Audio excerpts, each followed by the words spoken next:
Mr. Sneeze, part of the Mr. Min series of books. This is book number 5. This is Coldland, which is a country somewhere near the North Pole. The weather in Coldland is winter all the time. When it isn't snowing, it's freezing, and when it isn't freezing, it's snowing. So you can imagine how cold it is. Because it's so cold in Coldland, everyone who lives there is cold as well. You can tell if someone comes from Coldland because everyone there has a red nose. And the people in Coldland aren't the only ones with red noses. In Coldland, you can see red-nosed dogs chasing red-nosed cats, chasing red-nosed mice. In Coldland, you can even see red-nosed elephants.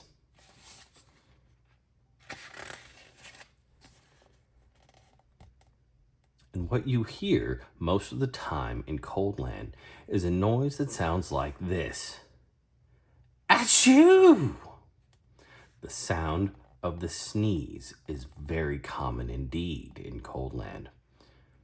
Which is not very surprising, is it? I reckon not.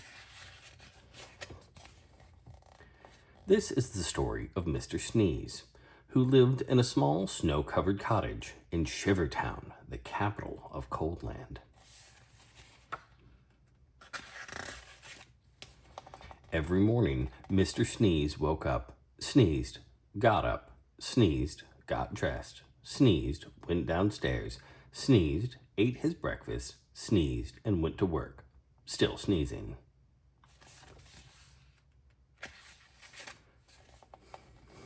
I don't like this sneezing all the time, he thought to himself every day, until one day he decided to leave Coldland and try to find a cure for his sneezes. So that very same day, Mr. Sneezed packed the things he'd need for his journey, mainly handkerchiefs, sneezed, locked his front door, sneezed, and set off. He walked and sneezed and walked his way across Coldland, and then he sneezed and walked and sneezed for days and days until Coldland was far behind.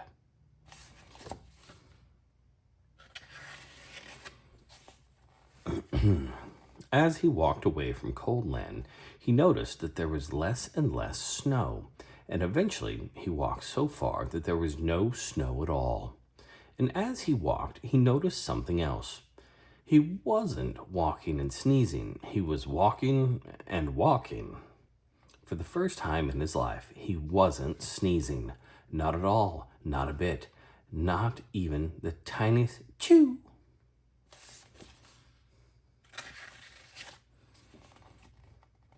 I wonder why I'm not sneezing, he thought to himself. But he must have thought this thought out loud to himself, because a voice behind him replied, "You're not sneezing because you haven't got a cold." Mr. Sneeze jumped, turned, and there behind him stood a wise old wizard.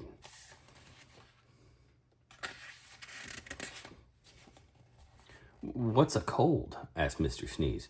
"A cold is what you catch when you're too cold," said the wise old wizard wisely. "Oh," said Mr. Sneeze, "but I come from a country called Coldland, where everyone is too cold all the time." "Nonsense," snorted the wizard. "It can't be too cold all the time because of the sun." And he pointed to the sun, which was smiling in the sky.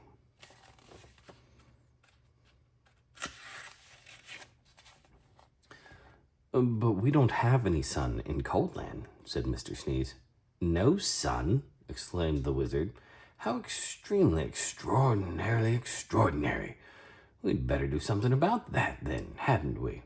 "Yes," agreed Mr. Sneeze, not quite knowing what the wizard was talking about.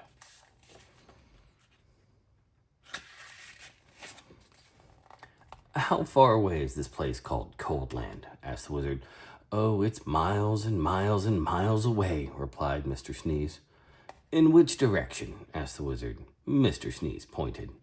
"Shouldn't take long," said the wizard, who then waved his wand, muttered some magic words, which wouldn't be magic if we told you what they were.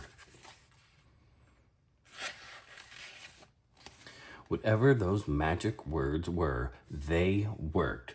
Before you could say sneeze, both the wizard and Mr. Sneeze were transported to Shivertown, which you will remember is the capital of Coldland. As usual, it was snowing. "I say, this is a cold, gloomy place," said the wizard. "Achoo!" replied Mr. Sneeze, who started sneezing again.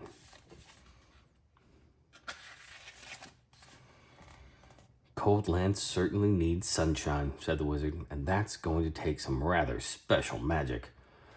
"Please hurry up," said Mr. Sneeze, who was rapidly turning into a snowman. "Now," said the wizard, ignoring him, "I'm going to say some magic words, and I want you to sneeze 3 times immediately afterwards." The wise old wizard then held up his magic wand, muttered some more magic words, which again wouldn't be magic if we told you what they were. "Achoo! Achoo! Achoo!" sneezed Mr. Sneeze. Then, quite suddenly, as if by magic, which indeed it was, the sun came out from behind a big black cloud, and it stopped snowing.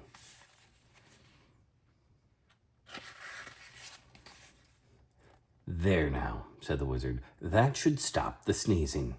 And then, after muttering some more magic words, and without waiting even to say goodbye, he disappeared. Mr. Sneeze just stood there in the sunshine, watching the snow begin to melt. After that, the sun shone every day, and today, Coldland isn't anything like it used to be. You can't see red-nosed dogs chasing red-nosed cats, chasing red-nosed mice anymore. And these days, the sound of a sneeze is very uncommon indeed. And even Mr. Sneeze doesn't sneeze anymore.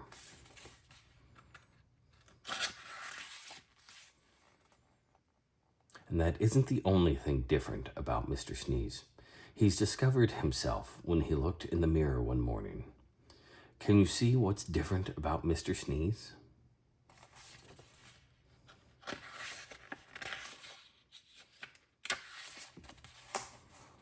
It happened one other time too. See if you can find the pages where it was. I have a feeling it's the fact that his red nose had turned blue. I wonder what page it turned blue on. And there we go. The other page where his nose was blue. And that was Mr. Sneeze, part of the Mr. Minn collection of books.